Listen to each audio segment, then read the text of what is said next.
बड़ी धरोहर है। साथियों, जगत गुरु मध्वाचार्य की परंपरा ने ही हरिदास परंपरा को ऊर्जा दी।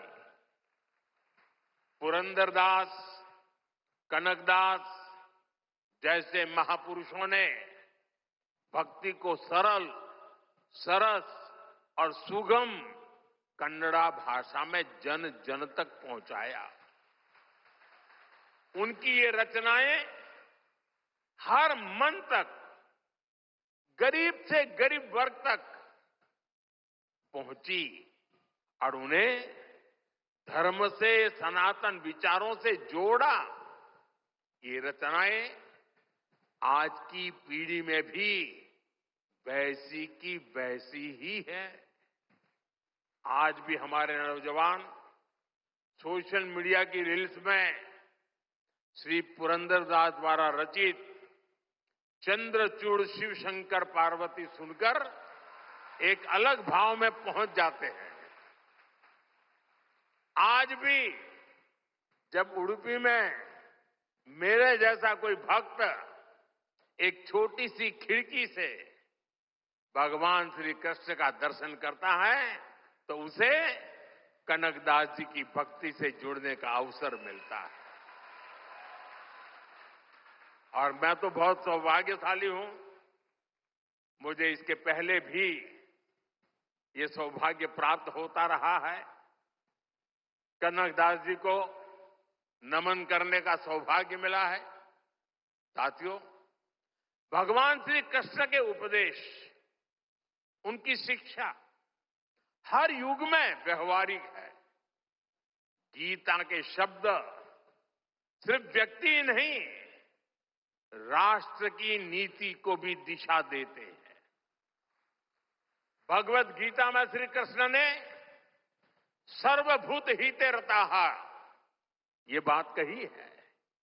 गीता में ही कहा गया है, लोक संग्रहम एवापि संपश्यन कर्तुम अहर्षि। इन दोनों ही श्लोकों का अर्थ यही है कि हम लोक कल्याण के लिए काम करें। अपने पूरे जीवन में जगत गुरु मध्वाचार्य जी ने इन्हीं भावों को लेकर भारत की एकता को सशक्त किया। साथियों, आज सबका साथ, सबका विकास, सर्वजन हिताय, सर्वजन सुखाय, ये हमारी नीतियों के पीछे भी भगवान श्री कृष्ण के इन्हीं श्लोकों की प्रेरणा है। भगवान श्री कृष्ण हमें गरीबों की सहायता का मंत्र देते हैं और इसी मंत्र की प्रेरणा आयुष्मान भारत और पीएम आवास जैसी स्कीम का आधार बन जाती है। भगवान श्री कृष्ण हमें नारी सुरक्षा, नारी सशक्तिकरण का ज्ञान सिखाते हैं और उसी ज्ञान की प्रेरणा से देश नारी शक्ति बंधन अधिनियम का ऐतिहासिक निर्णय करता है।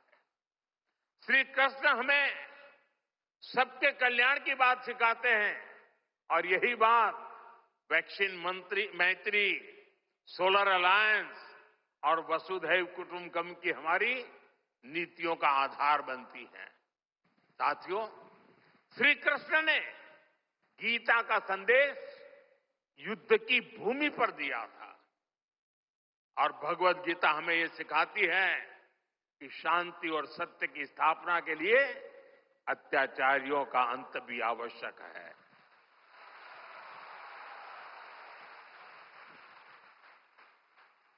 राष्ट्र की सुरक्षा नीति का मूल भाव यही है। हम वसुधैव कुटुंबकम भी कहते हैं और हम धर्मो रक्षति रक्षितः का मंत्र भी दोहराते हैं। हम लाल किले से श्री कृष्ण की करुणा का संदेश भी देते हैं और उसी प्राचीर से मिशन सुदर्शन चक्र की उद्घोषणा भी करते हैं।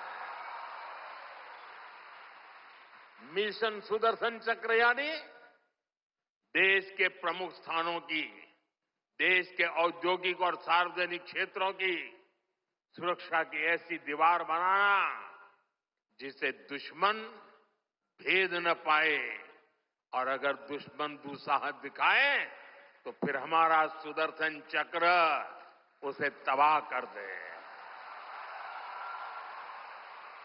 साथियों, ऑपरेशन सिंदूर की कार्रवाई में भी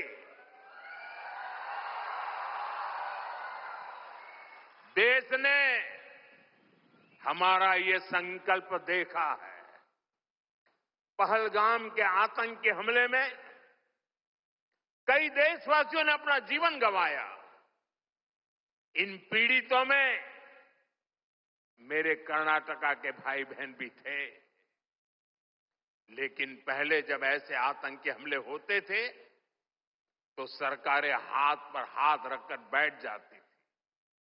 लेकिन ये नया भारत है, ये न किसी के आगे झुकता है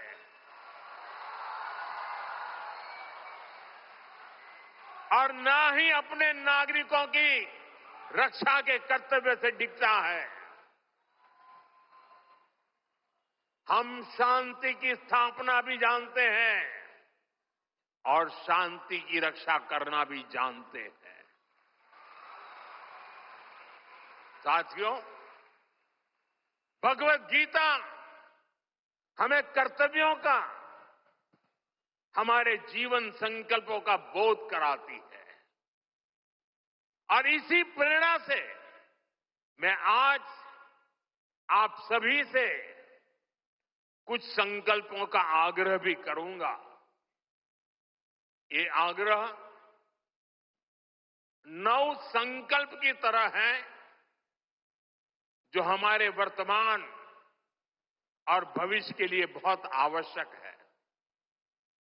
संत समाज जब इन आग्रहों पर अपना आशीर्वाद दे देगा तो इन्हें जन जन तक पहुंचने से कोई रोक नहीं पाएगा। साथियों, हमारा पहला संकल्प होना चाहिए कि हमें जल संरक्षण करना है, पानी बचाना है, नदियों को बचाना है। हमारा दूसरा संकल्प होना चाहिए कि हम पेड़ लगाएंगे। देश भर में एक पेड़ मां के नाम अभियान को गति मिल रही है। इस अभियान के साथ अगर सभी मठों का सामर्थ्य जुड़ जाएगा तो इसका प्रभाव और व्यापक होगा। तीसरा संकल्प कि हम देश के कम से कम एक गरीब का जीवन सुधारने का प्रयास करें। मैं ज्यादा नहीं कह रहा हूं। चौथा संकल्प, स्वदेशी का विचार होना चाहिए। एक जिम्मेदार नागरिक के रूप में हम सब स्वदेशी को अपनाएं। आज भारत आत्मनिर्भर भारत और स्वदेशी के मंत्र पर आगे बढ़ रहा है। हमारी अर्थव्यवस्था, हमारे उद्योग, हमारी टेक्नोलॉजी सब अपने पैरों पर मजबूती से खड़े हो रहे हैं।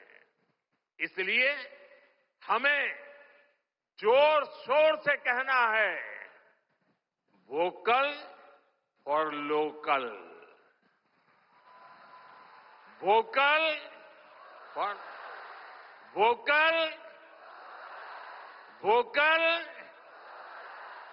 साथियों, 5वें संकल्प के रूप में हमें नेचुरल फार्मिंग को बढ़ावा देना है।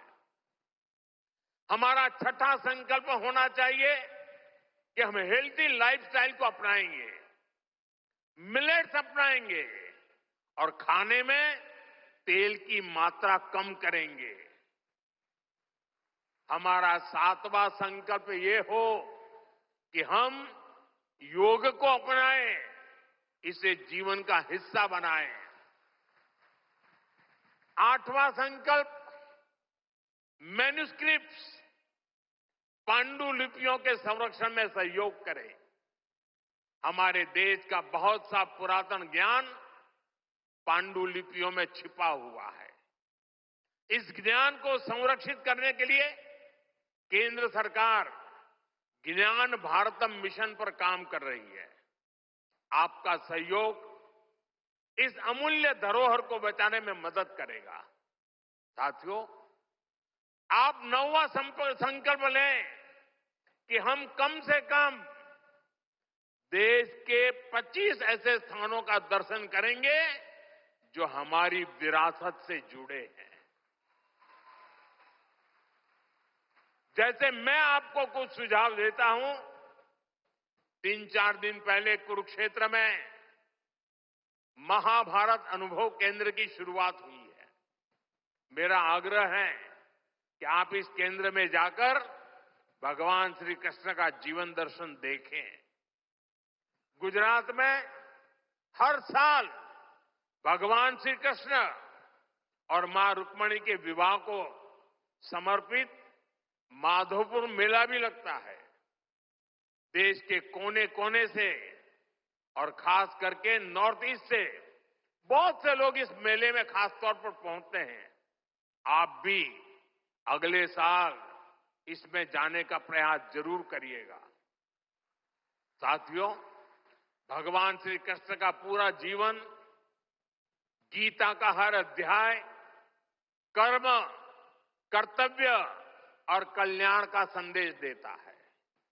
हम भारतीयों के लिए 2047 का काल सिर्फ अमृत काल ही नहीं, विकसित भारत के निर्माण का एक कर्तव्य काल भी है। देश के हर नागरिक की, हर भारतवासी की अपनी एक जिम्मेदारी है। हर व्यक्ति का, हर संस्थान का अपना एक कर्तव्य है और इन कर्तव्यों की पूर्णता में कर्नाटका के परिश्रमी लोगों की भूमिका बहुत बड़ी है। हमारा हर प्रयास देश के लिए होना चाहिए। कर्तव्य की इसी भावना पर चलते हुए विकसित कर्नाटका, विकसित भारत का स्वप्न भी साकार होगा। इसी कामना के साथ उडुपी की धरती से निकली है ऊर्जा विकसित भारत के इस संकल्प में हमारा मार्गदर्शन करती रहे। एक बार फिर इस पवित्र आयोजन से जुड़े हर सहभागी को मेरी ढेर सारी शुभकामनाएं और सबको जय श्री कृष्ण, जय श्री कृष्ण, जय श्री कृष्ण। ನಿರ್ಭೀತ, ನಿಷ್ಪಕ್ಷಪಾತ, ವಿಶ್ವಾಸಾರ್ಹ ಸುದ್ದಿಗಳಿಗೆ ಮತ್ತೊಂದು ಹೆಸರಾಗಿರುವಂತ ನ್ಯೂಸ್ 18 ಕನ್ನಡ ಈಗ ಆಪ್ನಲ್ಲೂ ಲಭ್ಯವಿದೆ. ದಯವಿಟ್ಟು ಇಲ್ಲಿರುವ QR ಕೋಡ್ ಅನ್ನ ಸ್ಕ್ಯಾನ್ ಮಾಡಿಕೊಂಡು ಆಪ್ ಅನ್ನ ಡೌನ್ಲೋಡ್ ಮಾಡೋದಕ್ಕೆ ಮರಿಬೇಡಿ. ನಿಮ್ಮ ಬೆಂಬಲ ಹೀಗೆ ಸದಾ ನಮ್ಮೊಂದಿಗಿರಲಿ. ಧನ್ಯವಾದ.